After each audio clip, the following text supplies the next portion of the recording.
Assalamualaikum warahmatullahi wabarakatuh. Jumpa kembali bersama saya Yadi Aprianto SPD. Pada kesempatan ini kita akan membahas bab 1, perumusan dan penetapan Pancasila sebagai dasar negara. Subbab 1, perumusan Pancasila sebagai dasar negara.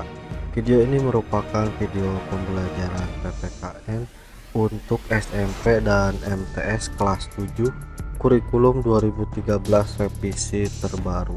Namun sebelum melanjutkan pembahasan, silahkan like, share, komen, dan subscribe agar bisa mendapatkan notifikasi jika video baru sudah terupload, dan silahkan cek playlist channel ini karena ada banyak video edukatif menarik lainnya. Subscribe dan share gratis, namun bisa membantu mengembangkan channel ini. Baiklah, kita mulai pembahasan kita kali ini. Selamat menyaksikan. Bab 1, perumusan dan penetapan Pancasila sebagai dasar negara. A. Perumusan Pancasila sebagai dasar negara. 1. Pembentukan BPU PKI. Bangsa Indonesia mengalami sejarah yang panjang dalam melawan penjajah. Kita pernah mengalami penderitaan ketika dijajah oleh Belanda. Sejarah juga mencatat kekalahan Belanda oleh Jepang dalam Perang Asia Timur Raya menyebabkan bangsa Indonesia dijajah oleh Jepang. Ibarat pepatah, lepas dari mulut harimau masuk ke mulut buaya. Tepat kiranya untuk menggambarkan bagaimana kondisi penderitaan bangsa kita saat itu. Penderitaan akibat pelaksanaan kebijakan tentara Jepang terhadap bangsa Indonesia yaitu sebagai berikut. A. Pelaksanaan kerja paksa. Hal ini menyebabkan banyak laki-laki Indonesia dikirim hingga ke Burma, Myanmar untuk melakukan pekerjaan pembangunan dan pekerjaan berat lainnya dalam kondisi yang buruk. Ribuan orang Indonesia meninggal dan hilang pada saat kejadian itu berlangsung. B. Pengambilan paksa.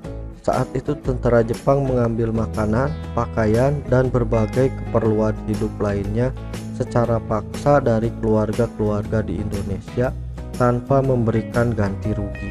C. Perbudakan paksa.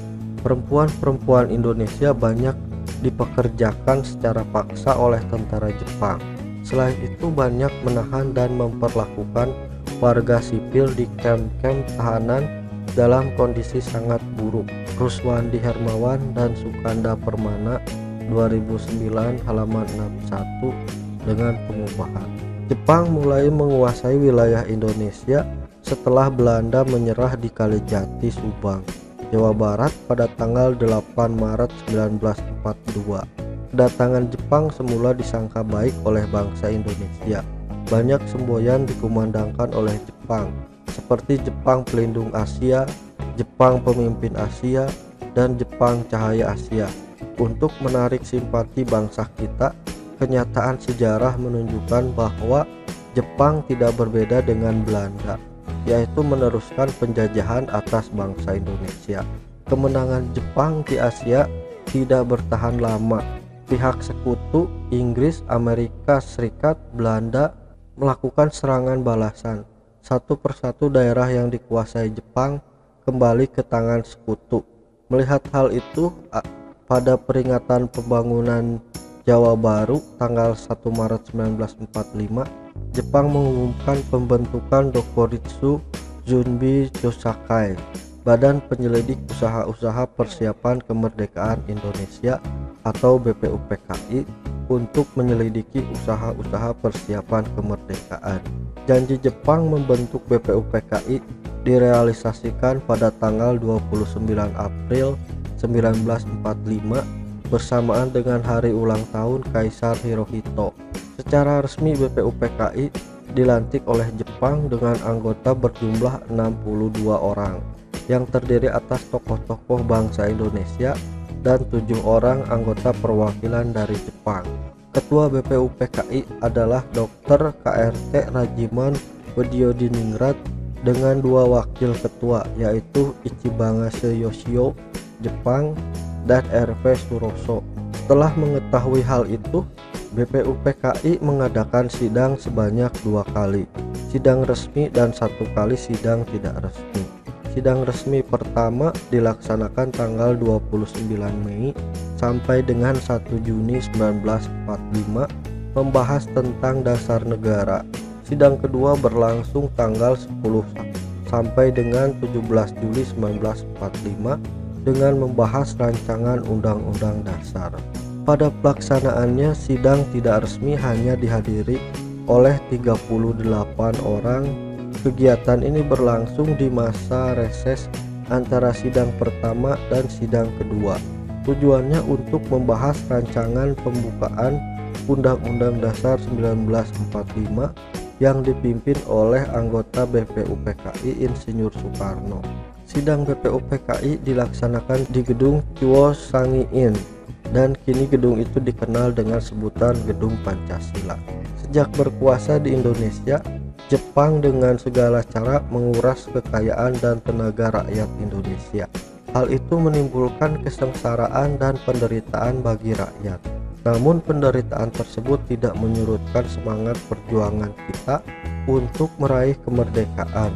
Berbagai upaya dilakukan bangsa Indonesia dengan menyusun barisan dan bersatu padu mewujudkan kemerdekaan yang dicita-citakan. 2. Perumusan dasar negara. Dasar negara merupakan fondasi berdirinya sebuah negara. Ibarat sebuah bangunan, tanpa pondasi yang kuat tentu tidak akan berdiri dengan kokoh.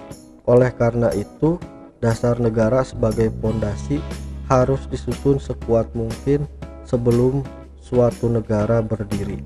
Ketua BPUPKI Dr. KRT Rajiman Widyodiningrat pada pidato awal sidang pertama menyatakan bahwa untuk mendirikan Indonesia merdeka diperlukan suatu dasar negara. Untuk menjawab permintaan Ketua BPUPKI, beberapa tokoh pendiri negara mengusulkan rumusan dasar negara. Rumusan yang diusulkan memiliki perbedaan satu dengan yang lain. Namun demikian, rumusan-rumusan tersebut memiliki persamaan dari segi materi dan semangat yang menjiwainya. Pandangan para pendiri negara tentang rumusan dasar negara disampaikan berdasarkan sejarah perjuangan bangsa dan dengan melihat pengalaman bangsa lain. Meskipun diilhami oleh gagasan-gagasan besar dunia, tetapi tetap berakar pada kepribadian dan gagasan besar dari bangsa Indonesia sendiri. Usulan mengenai dasar Indonesia merdeka dalam sidang pertama BPUPKI secara berurutan dikemukakan oleh Muhammad Yamin, Supomo, dan Insinyur Soekarno pada sidang BPUPKI tanggal 29 Mei 1945. Mr. Muhammad Yamin saat mengusulkan rancangan dasar negara Indonesia mengatakan bahwa rakyat Indonesia mesti mendapat dasar negara yang berasal daripada peradaban kebangsaan Indonesia. Orang Timur pulang kepada kebudayaan Timur. Kita tidak berniat lalu akan meniru sesuatu susunan tata negara negeri haram. Kita bangsa Indonesia masuk yang beradab dan kebudayaan kita beribu-ribu tahun umurnya. Risalah Sidang halaman 12. Muhammad Yamin mengusulkan secara lisan 5 dasar bagi negara Indonesia merdeka, yaitu sebagai berikut. 1. Peri kebangsaan. 2. Peri kemanusiaan. 3. Peri ketuhanan. 4. Peri kerakyatan. 5. Kesejahteraan sosial. Setelah selesai berpidato, Muhammad Yamin menyampaikan konsep mengenai dasar negara Indonesia merdeka secara tertulis kepada ketua sidang. Konsep yang disampaikan berbeda dengan isi pidato sebelumnya.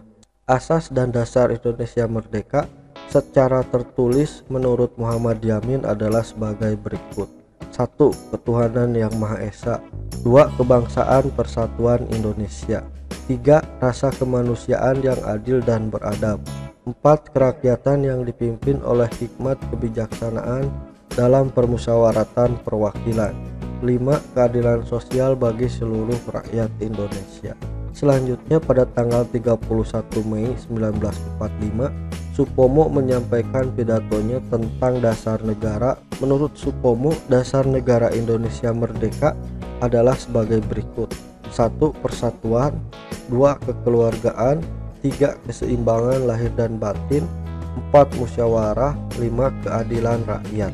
Supomo juga menekankan bahwa negara Indonesia merdeka bukanlah negara yang mempersatukan dirinya dengan golongan terbesar dalam masyarakat dan tidak mempersatukan dirinya dengan golongan yang paling kuat, golongan politik atau ekonomi yang paling kuat, akan tetapi mengatasi segala golongan dan segala paham perorangan, mempersatukan diri dengan segala lapisan rakyat. Insinyur Soekarno pada tanggal 1 Juni 1945 menyampaikan pidato tentang dasar negara Indonesia merdeka.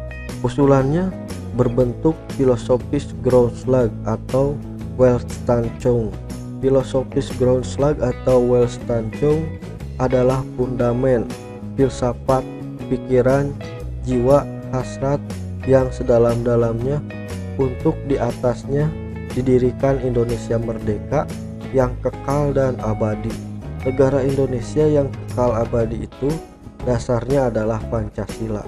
Rumusan dasar negara yang diusulkan olehnya adalah sebagai berikut: 1. Kebangsaan Indonesia, 2. Internasionalisme atau perikemanusiaan, 3. Mufakat atau demokrasi, 4. Kesejahteraan sosial, 5. Ketuhanan yang berkebudayaan.